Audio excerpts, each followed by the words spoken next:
معطل میں لکھا ہے اور کہا ہے کہ اس انداز سے میری بیوی نے دعا کی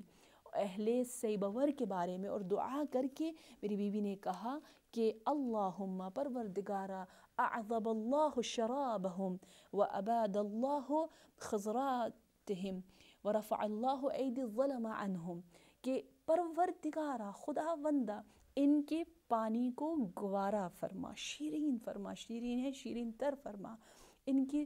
زمینوں کو آباد سے آباد تر، سبز سے سبز تر فرما، کیونکہ زمین ہی آبادی اور تمام برکات کا مرکز ہے، اور ان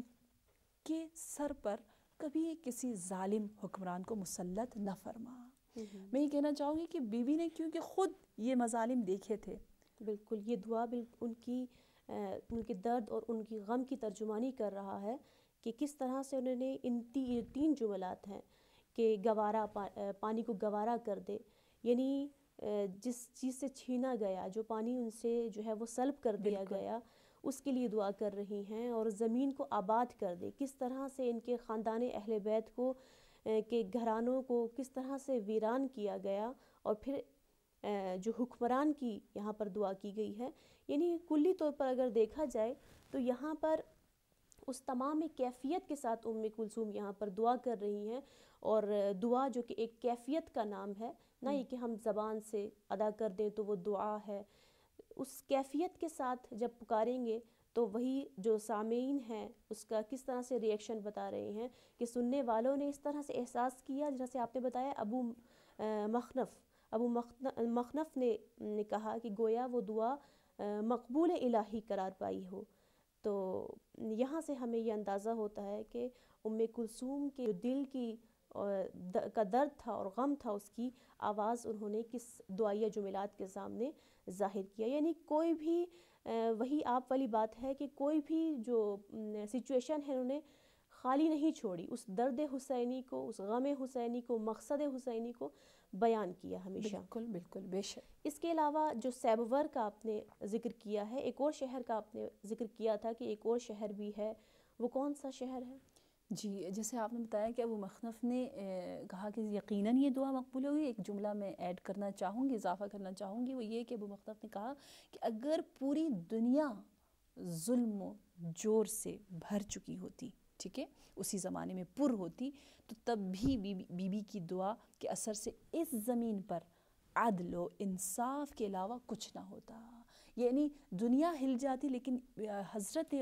کلثوم کی دعا کی وجہ سے اس قطعہ زمین کو کچھ نہ ہوتا، کیونکہ اس قطعہ زمین نے بی بی کا ساتھ دیا۔ یعنی بہت ہی اچھا تبصرہ ہے جو یہ راوی کر رہے ہیں۔ کوفہ سے شام کا جو سفر اسیروں نے گزارا، اس میں آپ کو جیسے بتایا کہ ایک شہر تھا سیبور، اور دوسرا شہر ہے جو سب سے ہمیں مختلف نظر آ رہا ہے عام شہروں سے، عام منازل سے، وہ ہے بعلبک۔ بعلبک والوں نے افسوس کے ساتھ بالکل سیبور والوں کے الٹ برعکس نہایت ہی گرم جوشی کے ساتھ یزیدیوں کا استقبال کیا، یہاں تک بتایا کہ وہی مشروبات، مأکولات اور دف بجا کر اور بہت خوشی کے ساتھ اور یزیدیت کا ساتھ دیا۔ تو بالکل اس کے برعکس بی بی ہمیں یہاں پر گویا ہم کہہ سکتے ہیں کہ بد دعا کرتی ہوئی نظر آتی ہیں، کہ آپ نے اسی دعا کا برعکس یہاں پر کہا کہ لا اعذب اللہ شرابہم ولا رفع اللہ ایدی الظلم عنہم، کہ خدایا ان کے پانی کو، اس شہر والوں کے پانی کو گوارا قرار نہ دے اور ان پر ظالم حکمرانوں کو مسلط رکھ۔ یقیناً جی، یہاں پر جو ہمارے ذہن میں چیز آتی ہے وہ کہ اہل بیت علیہم السلام سے یعنی بد دعا کا کرنا بہت بعید نظر آتا ہے، تو کس طرح سے یہاں پر کلثوم نے جو بد دعا کی، یعنی اس میں کیا حکمت پوشیدہ ہے؟ یقیناً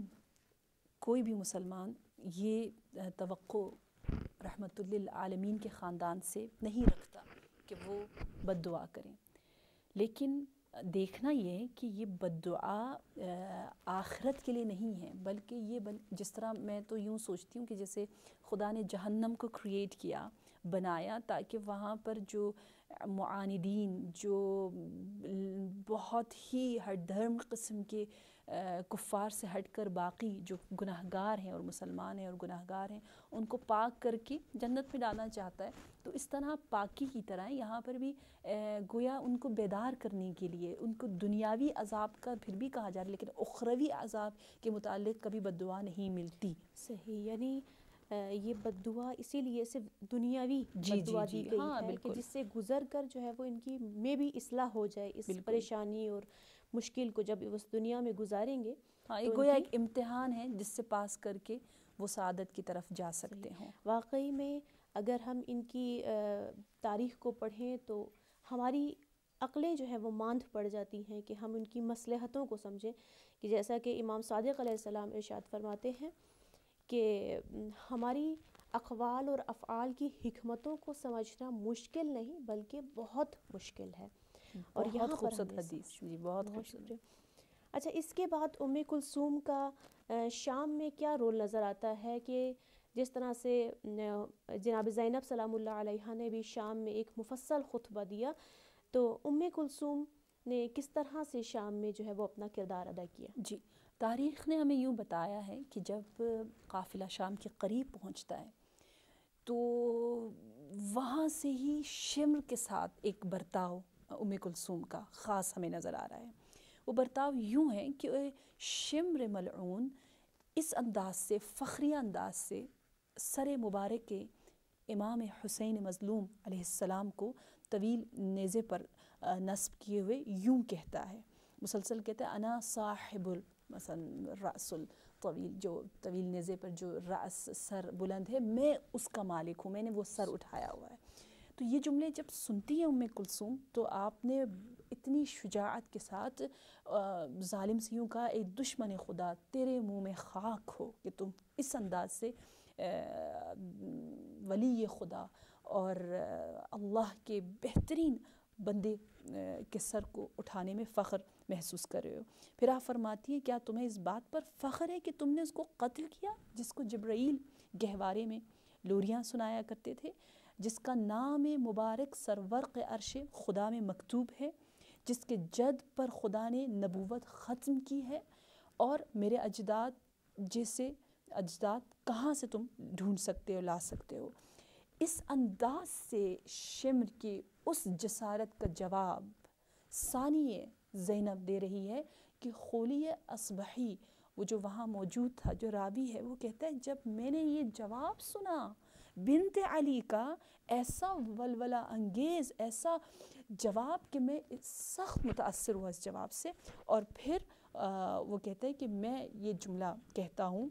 اس ہستی کے متعلق بنت علی کے متعلق کہ تأبین الشجاع وانت بنت الشجاع، کہ شجاع باپ کی بیٹی کبھی شجاعت سے ہٹ نہیں سکتی، ناممکن ہے. یہ ایسا کردار یقیناً بنت علی کا ہی ہونا چاہیے. جب اسیروں کا قافلہ شہر دمشق کے قریب پہنچتا ہے تو آپ دیکھیے یہاں پر بھی جناب ام کلثوم بنت علی اس انداز سے قاتل حسین سے گفتگو کر رہی ہیں اور اس کو ایک راہ حل بتا رہی ہیں. حیا اور عفت اور ماڈسٹی کی ملکہ ہیں. اسی لحاظ سے جیسے ہم دیکھتے ہیں کہ امام علی علیہ السلام نے کتنا خیال کیا تھا ام کلثوم کے پردے کا، کہ جیسے ہم نے پچھلے پروگرام میں آپ کو بتایا کہ آپ جب ضربت کے ساتھ مسجد کوفہ سے تشریف لائیں آپ کو یہ گوارا نہیں تھا کہ آپ کے رونے کی آواز نامحرم سنیں. تو یہاں پہ ہم دیکھتے ہیں کہ ام کلثوم یہاں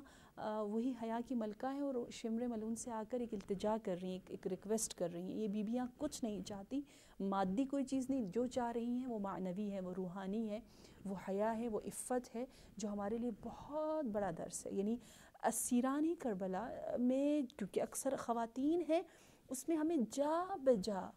پردے کا، حیا کا، سیلف رسپیکٹ کا، عزت کا درس ملتا ہے، جو کہ میں کہوں گی کہ جس کو پڑھنے کے بعد اور سننے کے بعد مجھے نہیں لگتا کہ کوئی کہے کہ جی میں عزادار ہوں حسین کی اور میں ام المصائب اور ان کی بہن ام کلثوم کی مصیبتوں میں شریک ہوں، لیکن میرے اندر کوئی وہ جذبہ اجاگر نہ ہو اور میرا عمل مجھے نہ ورغلائے، یعنی ترغیب نہ کرے حیا اور عفت کی طرف۔ تو یہاں یہ جملہ جب انسان پڑھتا ہے یہ واقعہ، تو واقعاً بہت رونا آتا ہے، دل جلتا ہے کہ ایک ہی ریکویسٹ کی ہے، کچھ نہیں مانگا جسم کے لیے، دنیا کے لیے، اپنے لیے۔ جو خطبے ہیں اس میں آپ کو سب جگہ یہ نظر آئے گا کہ تم نے کیا کیا اس اسلام کے ساتھ، اور اسلام کو نقصان پہنچایا، نقصان خود تمہیں ہے، تم بدبخت ہو رہے ہو، تمہاری جو ہے وہ عاقبت بسوء تم ہو رہے ہو، تمہاری عاقبت بخیر نہیں ہے۔ اپنے لیے نہیں رونا، ان کے لیے رونا ہے، لیکن ہاں اپنے لیے جس چیز کا خیال ہے وہ صرف حیا اور عفت ہے اور کچھ